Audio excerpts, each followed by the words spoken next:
पुरंजन उपाख्यान का तात्पर्य। पुरंजन, पुरंजन का कहते हैं पुरंजन पूर्व जन्म के अनुसार ये जीव की उत्पत्ति।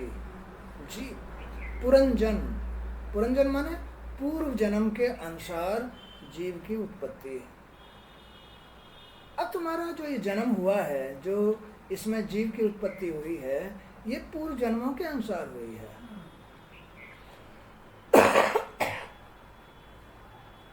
पुरंजन पूर्व जन्म का व्याख्यान।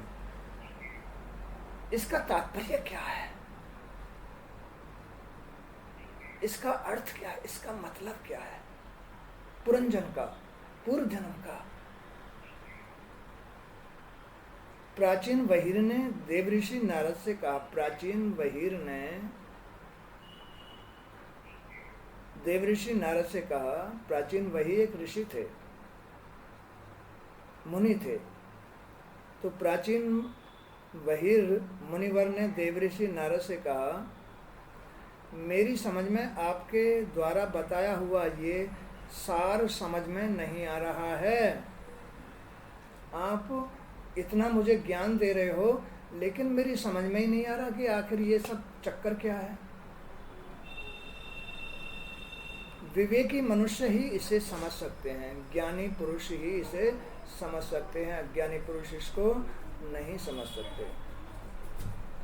मुझे जैसे मुनि ने नारद मुनि से कहा कि मुनिवर, मेरी समझ में आपके द्वारा बताया हुआ ये जो सिस्टम है, इसके अंदर ये समझ में नहीं आ रहा, क्या करूं? विवेकी मनुष्य ही इसे समझ सकते हैं। विवेकी, जिनके पास विवेक है, ज्ञान है, वही समझ सकते हैं। मुझे जैसे कर्म में लगे रहने वाले प्राणी इसे सहज रूप में कैसे समझ सकते हैं? जो कर्म में, अपने गृहस्थी के पालन पोषण में या सांसारिकता में लगे हुए लोग हैं, वो कैसे इसका सिस्टम समझ सकते हैं? बड़ा मुश्किल है।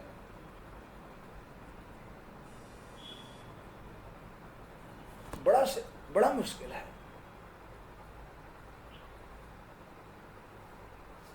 मुनिवर नारद जी से कह रहे हैं, दोबारा सुन लो, कि मेरी समझ में आपके द्वारा बताए हुए इस संसार का, इस शरीर का, अपने आपे का, खुद का ज्ञान मेरी समझ में नहीं आ रहा। विवेकी मनुष्य, ज्ञानवान मनुष्य ही इसे समझ सकते हैं। आपने जो मुझे इसका सिस्टम बतलाया है कि भाई इस सही अच्छे रास्ते पर चलो, नियम धर्म से चलो, इसका मतलब क्या है, क्या हो जाएगा? तो विवेकी मनुष्य ही इसे समझ सकते हैं। मुझ जैसे लोग, कर्म में लगे हुए प्राणी इसे सहज रूप में नहीं समझ सकते। सहज रूप में ये बात समझ में नहीं आ सकती साधारण मनुष्य के। वो तो अपनी आदत से मजबूर होता है, वो तो अपनी आदत में ही लगा रहता है, हैं? उसे जिस टाइम उठना उठेगा, जैसा खाना खाएगा। तो फिर अब मेरे जैसा कर्म में लगा हुआ प्राणी अपनी आदत को कैसे बदल सकता है? ये खेल है। तो विवेकी मनुष्य, ज्ञानवान मनुष्य ही, ज्ञानवान मनुष्य पर भगवान की कृपा होती है।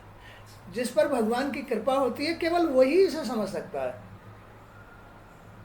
सीधी सी बात है, साफ सुथरी बात है कि जिस पर भगवान की कृपा होती है वही इस खेल को समझ सकता है, दूसरा कोई नहीं समझ सकता।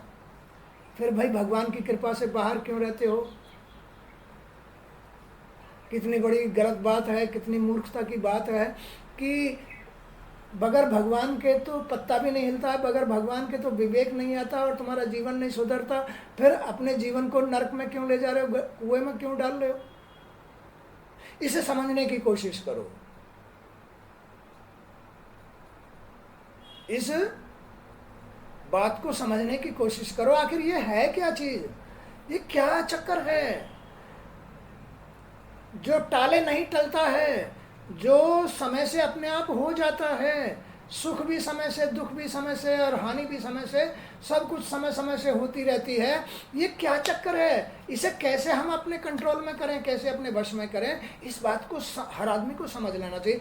लेकिन ये हर आदमी की समझ में नहीं आता है।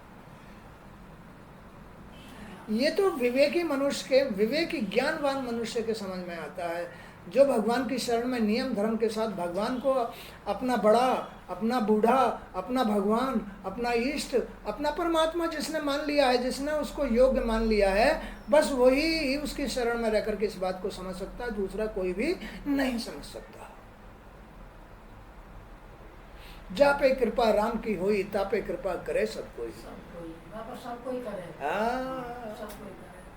जा पे कृपा राम की हुई, तापे कृपा करे सब कोई। तो मेरी समझ में नारद मुनि ये चक्कर समझ में नहीं आ रहा, आखिर क्या करूं। मैं बहुत प्रयास करता हूं, फिर भी मैं तो वहीं की वहीं रह जाता हूं। ये समझ नहीं आ रहा कि ये खेल क्या, आप कहना क्या चाहते हैं। नारद जी ने कहा, राजन, पुरंजन नगर का प्रतीक जीव है।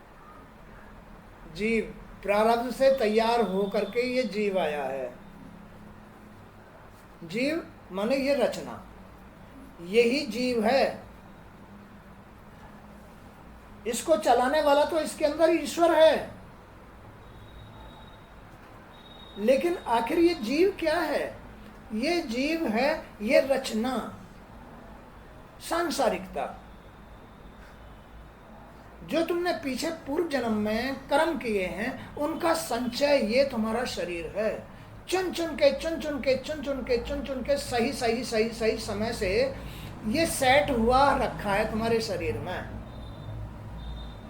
हर एक मिनट सेकंड हर दिन का, हर दिन की गणना है। देख लो ये कितना कितना महत्वपूर्ण खेल है ये। इसमें बाल बराबर भी अंतर नहीं आ सकता। जिस समय तुम्हें प्यास लगनी है, जिस समय तुम्हें भूख लगनी है, जिस समय तुम्हें आराम करना है, जिस टाइम रात होगी, जिस टाइम दिन निकले, सब कुछ इसमें निश्चित समय पर सेट है।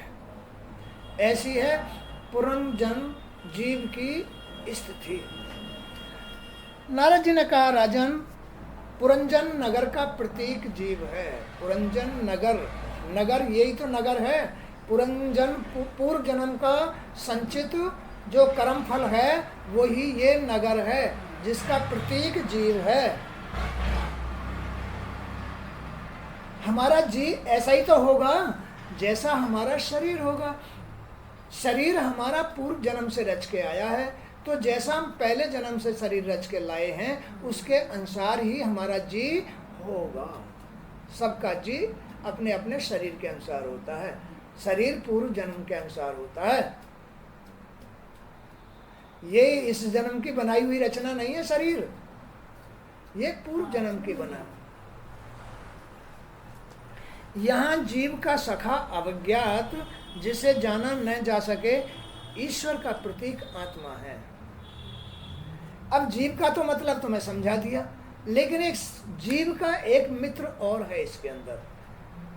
इस जीव का एक बाप और है, उसको कहते हैं आत्मा, उसको कहते हैं आत्मा।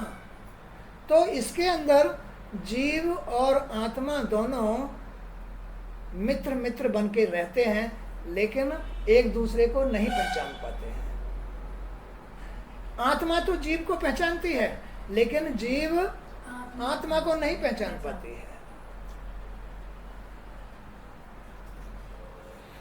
पुरंजन नगर का प्रतीक जीव है, जो अपने लिए अनेक पैरों वाला शरीर तैयार करता है। यहाँ जीव का सखा अभिज्ञात, जिसे जाना ना जा सके, ईश्वर का प्रतीक आत्मा है, जो जीव का मित्र है। जीव अपने इस मित्र को भूले रहता है। इसका परिवर्तन सांसारिक परिवर्तन रहता है, अर्थात आत्मा को भूले रहता है। जब तक ये जो शरीर है, जो ये जी है, इस शरीर का प्रतीक जो जी है, ये जी माने ये शरीर जब तक आत्मा के अनुकूल परिवर्तन नहीं लेता है तब तक भूले रहेगा।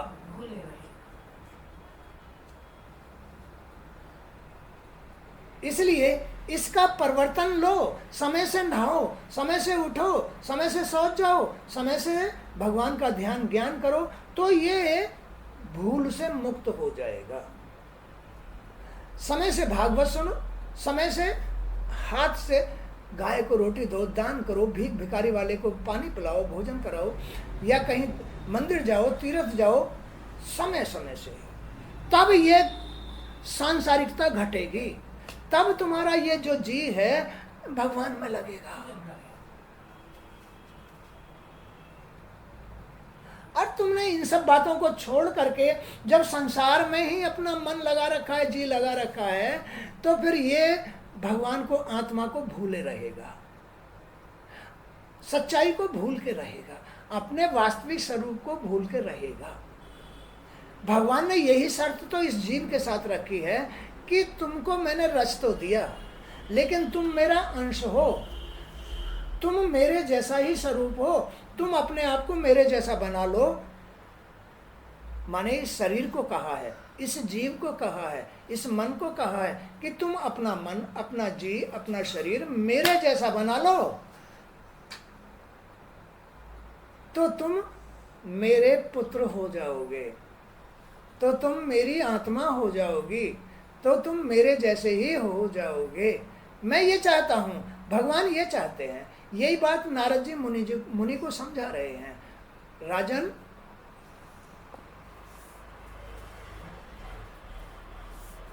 जीव जिस शरीर के द्वारा, जीव जिस शरीर के द्वारा विषय वासनाओं का भोग करता है, उसके 9 द्वार हैं। जिस शरीर का, जीव जिस शरीर से विषय भोग करता है, उसके 9 द्वार हैं। कौन कौन से हैं? नाक, मुंह, गुदा, मलमूत्र त्यागने वाले स्थान, 9 स्थान हैं ये। तो ये इस शरीर को 9 स्थानों से जीव भोगता है। आँखों से भी महल निकलता है, कानों से भी महल निकलता है, नाक से भी महल निकलता है, मुंह से भी महल निकलता है, गुदा आदि सबसे महल निकलता है। जीव इस महल में ही गंदा रहता है, जी इन महलों में ही, इनकी वजह से ही गंदा रहता है। जी इनको भोगने का अर्थ है, जी इनको भोगता रहता है। आंखों से बुरे बुरे दृश्य देखता है, ये भोगना है। कानों से बुरी बुरी बात सुनता है, ये भोगना है। ये जी भोग रहा है। कानों से, आंखों से, नाक से कभी गंध लेता है, कभी सुगंध लेता है।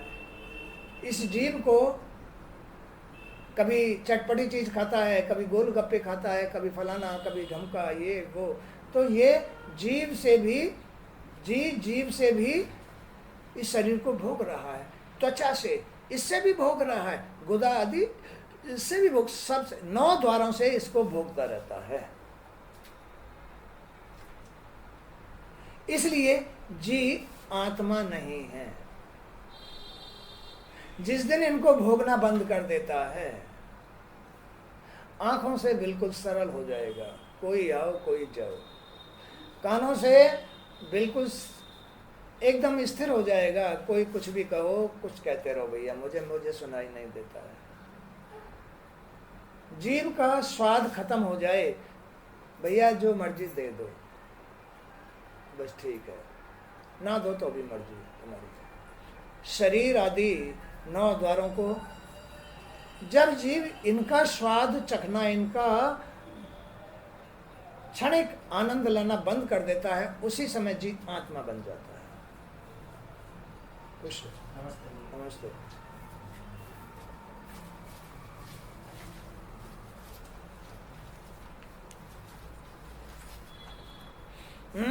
जीव अपने इस मित्र को भूले रहता है। जीव जिस शरीर के द्वारा विषय वासनाओं को भोग करता है उसके 9 द्वार हैं। 2 हाथ 2 पैर जीव मनुष्य, 2 हाथ 2 पैरों वाला जीव मनुष्य कहलाता है। बुद्धि अथवा अविद्या को, बुद्धि जीव की बुद्धि अविद्या कहलाती है। अभी तुम्हारी जो बुद्धि है ना, ये विद्यावान नहीं है। कैसी है ये? अविद्यावान है, दूषित है। जिसकी बुद्धि शुद्ध नहीं है, जिसकी बुद्धि भगवान में ही नहीं रमती है, वो अविद्यावान, चाहे स्त्री हो या पुरुष, वो अविद्यावान है। उसकी बुद्धि शुद्ध नहीं है, गंदी है। जीव जब तक इन 9 द्वारों को भोगता रहेगा तब तक उसकी बुद्धि शुद्ध नहीं रहेगी।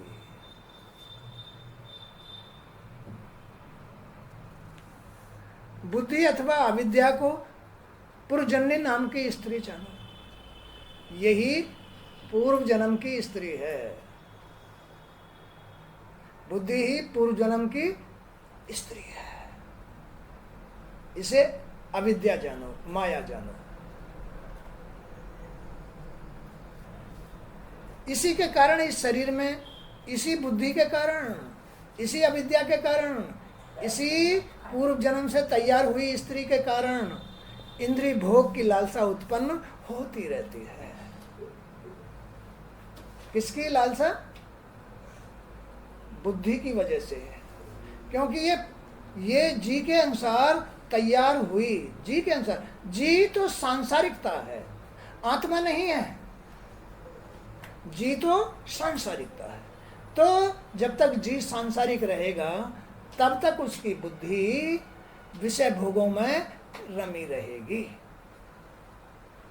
इच्छाओं में, तृष्णाओं में, मोह में, अहंकार में रमी रहेगी।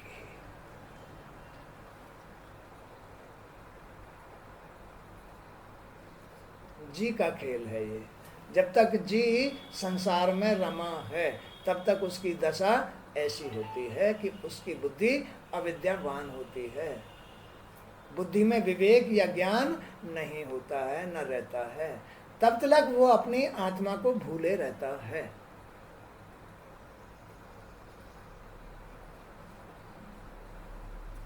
और मैं तथा मेरेपन का भाव हर वक्त जन्म लेता रहता है। जब तक बुद्धि अशुद्ध होगी, अविद्यावान होगी, जब तक बुद्धि संसार में रमी रहेगी, तब तक मैं और मैं और मेरेपन का ही, मेरा है ये मकान, मेरा है, बच्चे मेरे हैं, यही बकता रहेगा। है कोई किसी ना कहीं। तो ये क्यों? क्योंकि ये भोगों के कारण मैं आ रही है, उसे ज्ञान नहीं है, विवेक नहीं है। इसीलिए तो फंस रहा है वो। पुरुष इसी बुद्धि के सहारे शरीर की इंद्रियों तथा द्वारा विषयों को भोगता है। पुरुष इसी बुद्धि के सहारे, पुरुष स्त्री इसी बुद्धि के सहारे शरीर की इंद्रियों द्वारा विषयों को भोगता है, अर्थात स्त्री को भोगता है, संसार को भोगता है, घर को भोगता है। स्त्री तो संसार है, स्त्री तो प्रकृति है, प्रकृति को भोगता है, जबकि प्रकृति तो उसकी माँ है। अरे राम, जबकि प्रकृति तो उसकी माँ है, उसे भोगने का अब वो दूषित प्रयास क्यों कर रहा है? क्योंकि उसकी बुद्धि दूषित है, उसके जी में पूर्व जन्म का महल भरा हुआ है। तो उस पूर्व जन्म के महल को काटना होता है, उस मैले कपड़े को धो करके साफ करके पहनना होता है। रोज धो तो साफ हो जाएगा, वो बुद्धि साफ हो जाएगी। रोज भागवत सुनो तो ये बुद्धि साफ हो जाएगी और उसे असली मतलब पता चल जाएगा कि ये तो झूठापन था, इसमें क्या था, हमने तो आपद बीज बोल लिया। तो 10 इंद्रियां कर्मेंद्रियां और ज्ञानेंद्रियां। अभी मैंने जैसे तुम्हें बता रखा है इस शरीर का 10 ज्ञानेंद्रिय और 5 कर्मेंद्रिय। ज्ञानेंद्रियों तो तुम्हें पता ही है, 2 आँख, 2 कान, 2 नाक, 1 मुंह, त्वचा, गुदा आदि है, और 1 10वां द्वार अंदर भी है। तो ये 10 ज्ञानेंद्रिय हैं और 5 कर्मेंद्रिय, हाथ, पैर, गुदा, त्वचा, ये सब 5 कर्मेंद्रिय हैं। तो कर्मेंद्रिय और ज्ञानेंद्रिय इसके सेवकों का कार्य, 10 इंद्रियां इसके सेवकों का कार्य करती हैं। किसके सेवकों का? जी के सेवक बन करके, नौकर बन करके काम करते हैं। असली जरूरत तो जी की है, और ये ज्ञानेंद्रिय कर्मेंद्रिय किसका काम कर रही हैं? जी का, नौकर बन करके। ये बेचारे तो इसकी नौकरी करते हैं, और इनकी 100 वृत्तियां ही इनकी सखियां हैं। 100 वृत्तियां, हर एक ज्ञानेंद्रिय और कर्मेंद्रियों की 100 स्त्रियां हैं। 1 आंख, 2 आंख, कान, ना, माने इन सब की 100 स्त्रियां, यानी 1000 स्त्रियां, शक्तियां, 1000 शक्तियां वश में रहती हैं जी के। 1000 प्रकृति की 1000 शक्ति। बताओ, नौकरानी बनकर के सेवा करती हैं किसकी? जी की। ये है असली राजा। हाँ, ये असली राजा है। इस दूसरा राजा है, अपना जन्म जो है ना, जन्म बिगाड़ रहा है, अपना नरक का कुआं खोद रहा है। ये राजा है, ये घर का मालिक है, ये परिवार को चला रहा है, बल्कि परिवार को दास बना रहा है। परिवार को दास बना रहा है, सबको इकट्ठा करके कुआं में डालेगा। ये राजा है। राजा तो वो है जो सबको सुख दे, वो राजा है। अपने परिवार को सुख दे, अपनी इंद्रियों को, 10 इंद्रियों को सुख दे, शुद्धि दे, शांति दे। इनकी कैसी दशा हो जाती है जब कहीं जी इनसे बुरा कर्म करा देता है, चोरी कराता है, झूठ करा देता है, पता नहीं क्या क्या करा देता है। जब इनकी दशा कैसी होती है, कैसी होती है जरा? बेचारी छुपती हैं, डरती हैं, रोती हैं कि हमसे तो इसने कराया था, हमसे तो इसने ये कर्म कराया था, जी ने कराया था। रोती हैं।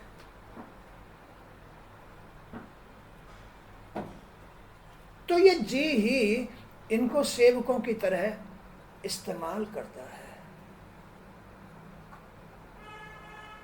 जी ही इन इंद्रियों को सेवकों की तरह इस्तेमाल करता है। ये पराधीन होती हैं बेचारी, इन्हें मजबूर होकर के इनके लिए, इस जी के लिए कार्य करना पड़ता है।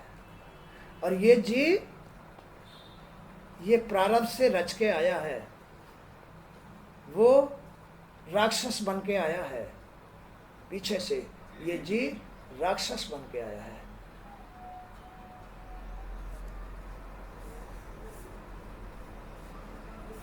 तो नगर के 9 द्वारों में, इस नगर के 9 द्वारों में 2 नेत्र, 2 नासिका छिद्र, 2 कर्ण छिद्र, 1 मुख, 1 लिंग, 1 गुदा। इन्हीं के द्वारा जीव इंद्रियों द्वारा बाहरी विषय वासनाओं को भोगता है। इन्हीं के द्वारा बाहरी विषय वासनाओं को भोगता है। ये बाहरी विषय है ना, आंख बाहर से भोग रही है, ये जी भोगवा रहा है कि बाहर से टटोलो कोई सामग्री अपने लायक हो तो। और जैसी जाके भावना हो आपको ऐसे मिलना। अच्छा, जी भावना बनाने के लिए ही तो ये सब कर रहा है। ये तो भगवान की रची रचना है, ये साधारण चीज नहीं है। अब जब जीव को विवेक ज्ञान ही नहीं होता तो वो तो उल्टा सीधा इसे चलाएगा ही, जी को ठिकाने कहाँ लाएगा। नगर के 9 द्वारों में 2 नेत्र, 2 नासिका छिद्र, 2 कर्ण छिद्र, 1 मुख, 1 लिंग और 1 गुदा है। इन्हीं के द्वारा जीव इंद्रियों द्वारा बाहरी विषय वासनाओं को भोगता है। शब्द आदि 5 विषय ही पांचाल देश हैं।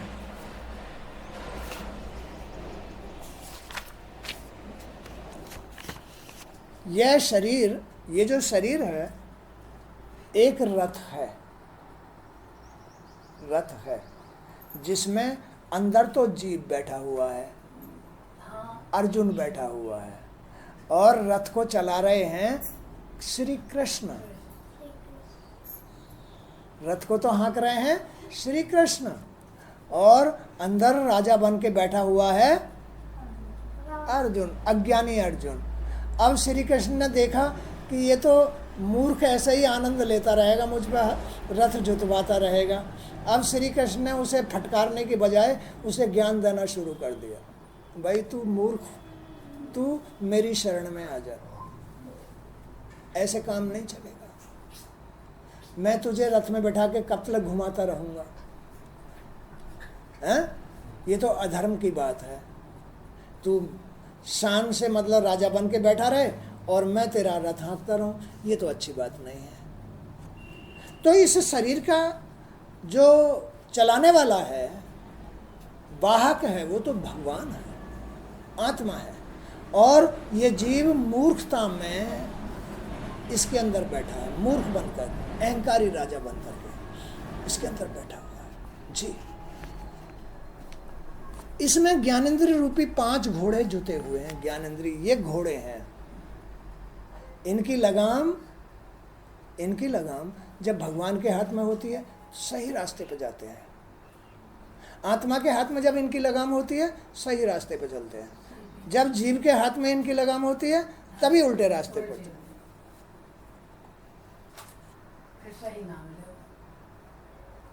यही तो खेल है, इसी को समझना है। तो इसमें ज्ञानेंद्रिय रूपी 5 घोड़े जुटे हुए हैं।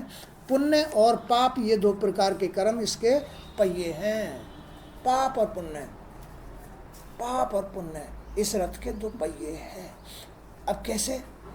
इसमें जब जीव रथ को चलाता है तो पाप कमाता है, जब आत्मा के हाथ में ये ज्ञानेंद्रिय होती हैं तो पुण्य कमाता है। अरे कमा लो, सीख लो ना, तुम्हारी आंखें तो सब चीज देखती हैं।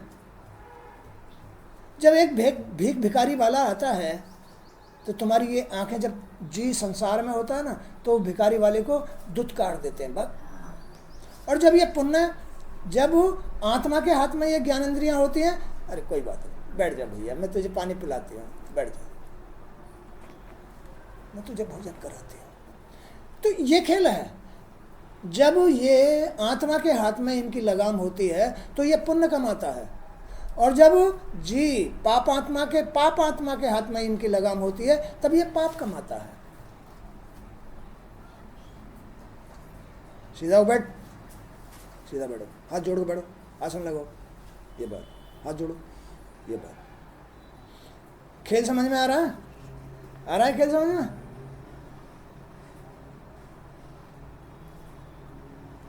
फिर पछताए क्या होत है जब चिड़िया चुग गई खेत। सारा जीवन, जिंदगी का सारा समय जब तुमने ऐसे ही गंवा दिया पापों में ही, जी की मनमानी में ही, तो फिर अब कोई क्या कर सकता है बताओ।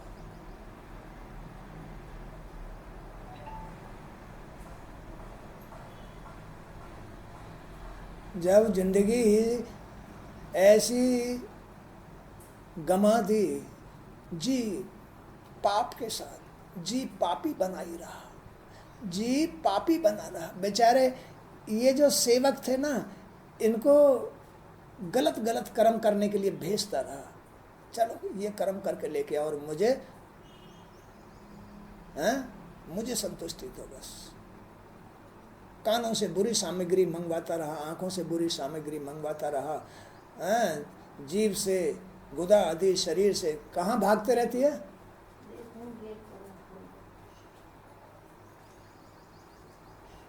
ये जी है, जी संसार इन सेवकों से बुरे बुरे कर्म कराता है और पाप कमाता है, पापी बना रहता है, इसलिए 84 लाख योनियों में भटकता है, भटकेगा।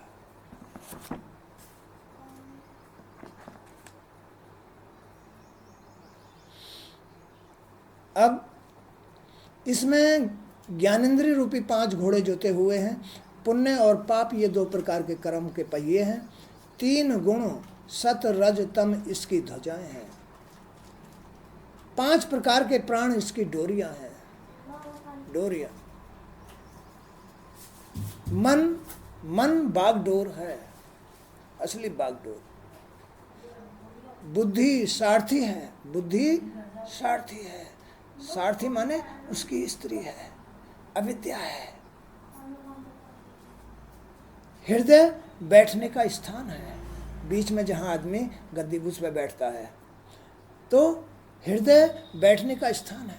सुख दुख के द्वंद्व जुए, 2 जुए हैं। इंद्रियों के 5 विषय उसमें रखे आयुध हथियार हैं। त्वचा आदि 7 प्रकार की धातुएं हैं, उसके आवरण हैं। 5 कर्मेंद्रियां उसके 5 प्रकार की गति है, 5 प्रकार की गति। इस रथ पर सवार यह जीव मृग तृष्णा के समान विषय वासनाओं की तृप्ति के लिए भागता रहता है। इस प्रकार के रथ पर बैठ करके ये जीव मृग तृष्णा, हिरन की तरह, कस्तूरी कुंडल बसे मृग ढूंढे बनमा, जैसे कस्तूरी की तलाश में हिरन कभी यहाँ कभी वहाँ, कभी वहाँ कभी वहाँ कभी वहाँ, ऐसे भटकता रहता है। ऐसे ही इस रथ पर बैठा हुआ ये जीव मृग तृष्णा के समान भटकता रहता है चारों तरफ। यहाँ मुझे कुछ मिलेगा, यहाँ मौका है किसी को छल करने का, बेईमानी करने का, यहाँ अय्याशी करने का, यहाँ दारू पीने का, यहाँ चोरी करने का, फलाने का ढमका। ये मृग तृष्णा की तरह ये जीव भटकता रहता है।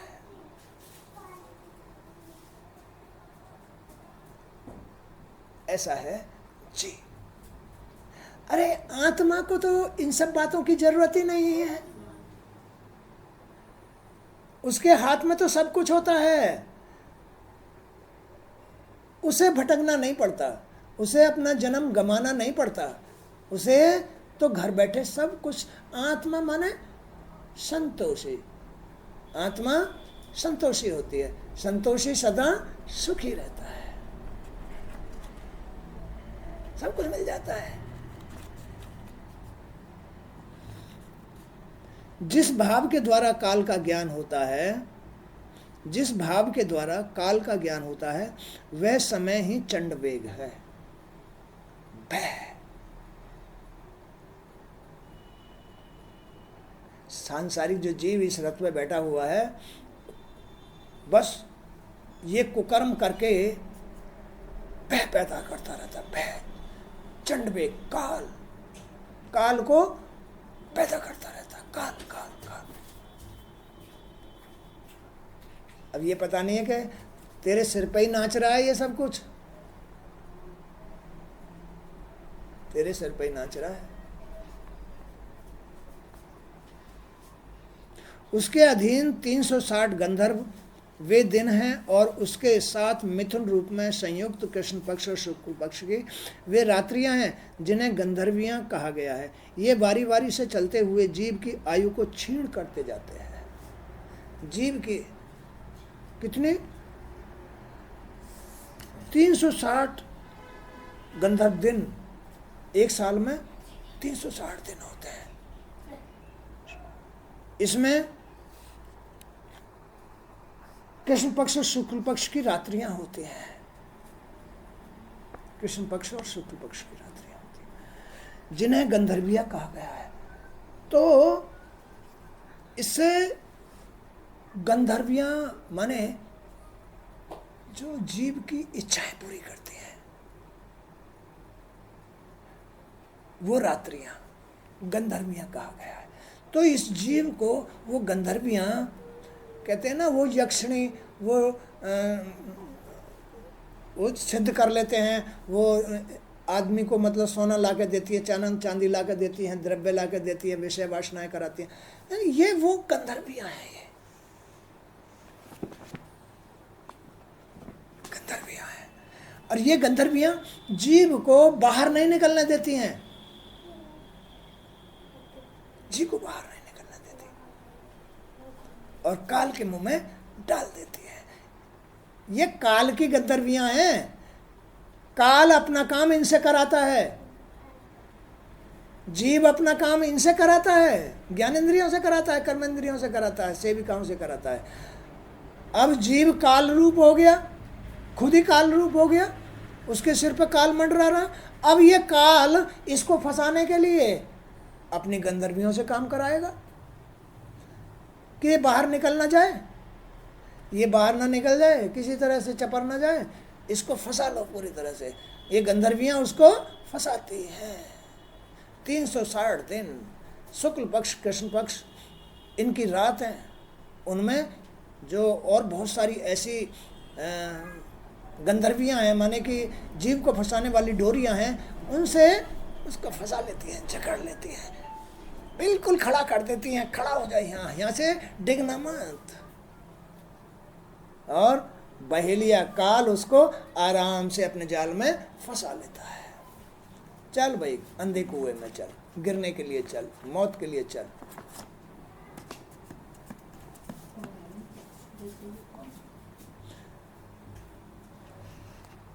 तो इस प्रकार से शरीर का अभिमान करने वाला जीव, ये शरीर का अभिमान है। इस प्रकार शरीर का अभिमान करने वाला जीव, ये अभिमान ही तो हुआ, ये महल ही तो हुआ, ये अज्ञानता ही तो हुई। जो ब्रह्म का स्वरूप है, जो उसकी शक्ति माता है, इसको भोगना, इसको गलत प्रयोग करना अभिमान।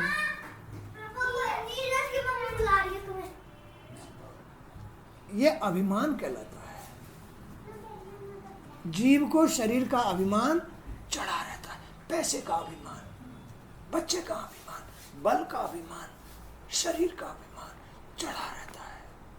मैं हूं, मैं बड़ा राजा हूं, मैं पैसे वाला हूं, मैं बेटे वाला हूं, फलाना वाला हूं। ये अभिमान शरीर का अभिमान है। अब कैसे चढ़ गया है जीव को ये शरीर का अभिमान? इस शरीर को भोगने से चढ़ गया। इन बेचारी सेविकाओं को 100 इनकी जो ज्ञानेंद्रिय और कर्मेंद्रियों की जो 100 मतलब पत्नियां हैं, वो भी उसकी सेवा कर रही हैं। ना करेंगी तो खाएंगी कहां से? जीव की सेवा करती है और जीव अंधा हो जाता है, मत वाला हो जाता है जीव। बाबा अम्मा कहीं जा रही है। कहाँ जा रही है? जा रही है। हाँ, तो इस प्रकार से शरीर का अभिमान करने वाला जीव अज्ञान के वशीभूत होकर अनेक प्रकार से आदि भौतिक, आध्यात्मिक और आदि दैविक कष्टों को भोगता हुआ, कष्ट, सांसारिक कष्टों को भोगता हुआ, कभी हानि हो गई, कभी भूखे मर गए, कभी पैसा नहीं है, कभी कहीं से शिकायत आ रही है, कभी कोई बदनाम कर रहा है। ये सांसारिक कष्ट है, ये अपने किए हुए कुकर्मों का रिजल्ट है। अभिमान के कारण दंड है, बदनाम हो रहा है, बुरा बन रहा है, भूखा मर रहा है, पैसे से तरस रहा है, फलाना, ना खाना मिलता, न दूध मिलता, न दही मिलता, न फलाना, न ढमका। ये सब क्यों? अभिमान का कारण है ये ना मिलना। अरे आत्मा के पास तो सब कुछ है, सब कुछ मिलेगा, दूध भी, दही भी, अगड़म भी, झगड़म भी, सब कुछ मिलेगा, संसार नहीं मिलेगा।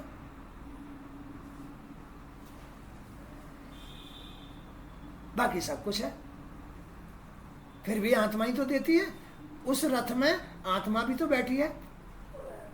अब वो अपना प्राण इसलिए निभाती है आत्मा कि ये मेरा ही तो अंश है, इसे भूखा तो नहीं रखना है, भूखा नहीं रखना, मेरा अंश है। बाकी दंड भोगने दो दूसरे को। अंदर बैठी आत्मा इस रथ के अंदर, जो इस रथ को चला रही है, वो इतना तो सोचती है ये मेरा अंश है, भूखा तो नहीं मरना चाहिए, लेकिन भोगने दो दूसरे को, भोगने दो। जब ये मानता ही नहीं है, जब इतना बड़ा ये बेकार आदमी हो गया है, जब इसने इतना अभिमान धारण कर लिया है, भोगने दो इसको। भगवान भी मुंह फेर लेता है, भोगने दो सोच में।